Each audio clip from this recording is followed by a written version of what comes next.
நமோ நமச்சிவாய. கதை கேளு கதை கேளு, சுகமான கதை கேளு. என்ன கதை இன்னைக்கு பார்த்துருவோமா? அதாவது மனிதர்களாக பிறந்த எல்லாருக்குமே தப்பு அப்படின்னு தெரிஞ்சும் அந்த காரியத்தை பண்ணுவாங்க.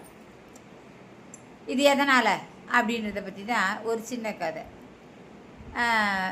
ஒரு 2 துறவிகள் போயிட்டே இருந்தாங்க. வலது பக்கம் வந்தால் ஒரு பெரிய பள்ளம் வருது அப்படின்னு தெரியும் 2 பேருக்கும். இருந்தாலும் ஒரு துறவி வலது பக்கம் திரும்புகிறாரு.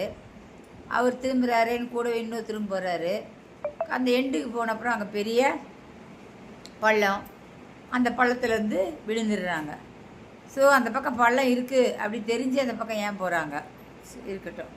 அதுக்கப்புறம் இன்னொரு கதை, இது சொல்கிற விளக்கம். இன்னொரு கதை, 2 திருடர்கள் என்ன பண்ணுவாங்கன்னா, ஒரு வீட்டில் போய் திருடிட்டு 10,000 ரூபா பணம் திருடுவாங்க. திருடிட்டு 2 பேரும் போகிறாங்க. நைட் ஆகிடுது.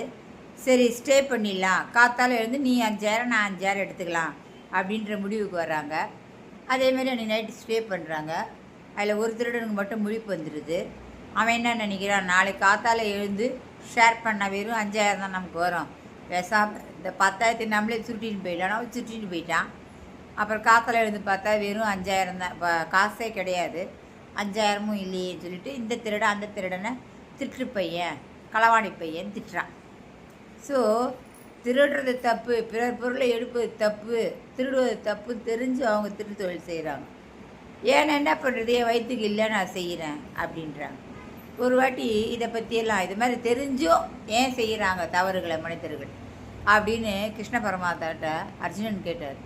ஏன் தவறுன்னு தெரிஞ்சும் ஏன் மனிதர்கள் தவறு செய்கிறாங்க, அன்றைக்கு என்ன காரணம் அப்படின்னு. அப்போ அவர் என்ன சொல்கிறாருன்னா, அவங்களுக்கு இருக்கிற அந்த கோபம் அப்படின்ற ஒன்றும் ஆசை என்கின்றோம், இந்த 2 எண்ணங்களை தான் அவங்கள மித்ததெல்லாம் தடுத்துட்டு தவறு செய்ய தூண்டுது. ஆசையினால் தவறு செய்பவர்கள் உண்டார்கள், கோபத்தினால் தவறு செய்பவர்களும் இருக்கிறார்கள். ஸோ தவறு செய்வதற்கு ஃபண்டமெண்டலாக இந்த 2 தான் காரணம் அப்படின்னு கிருஷ்ண பரமாத்மா சொல்கிறாரா. இப்படி ஒரு கதை உண்டு. அதனால தான் நான் என்ன சொல்கிறேன்னா, நம்மளுக்கு ஆசை இருக்கணும், அளவுக்கு மீறி இருக்கக்கூடாது. கோபமும் வரணும், ஒரு மனிதன்னா கோபம் வரணும், அதுவும் அளவுக்கு மீறி இருக்கக்கூடாது. எல்லாமே ஒரு கட்டுக்குள் இருக்க வேண்டும். நாளை மீண்டும் வேறொரு கதையுடன் சந்திப்போம். வணக்கம்.